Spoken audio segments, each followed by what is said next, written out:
పార్వతీపురం మన్యం జిల్లా గుమ్మ లక్ష్మీపురం మండలం భద్రగిరి రామాలయం సన్నిధానం స్వాములు ఇరుమడులు ముగించుకుని శబరిమలకు పయనమయ్యారు. వారితో పాటుగా ప్రభుత్వ విప్ మరియు కురుపాం ఎమ్మెల్యే తోయక జగదీశ్వరి భద్రగిరి సన్నిధానం నుండి ఊరి చివరి వరకు అయ్యప్ప స్వాములతో ఊరేగింపుగా వెళ్లి సాగనంపారు. సుమారుగా 200 మంది మాలలు ధరించిన అయ్యప్ప స్వాములు 4 బస్సులతో ఎల్విన్పేట చెక్పోస్ట్ నుండి శబరిమలకు ప్రయాణమయ్యారు.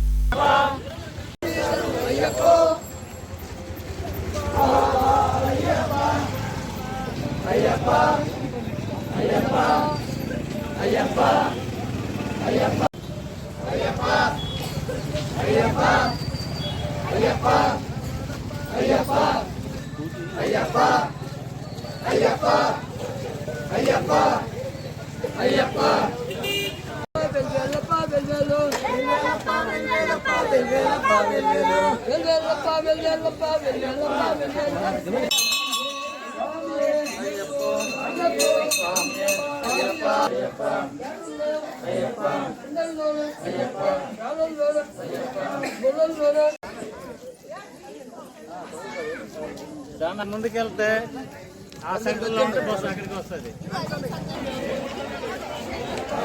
ఏం సమయం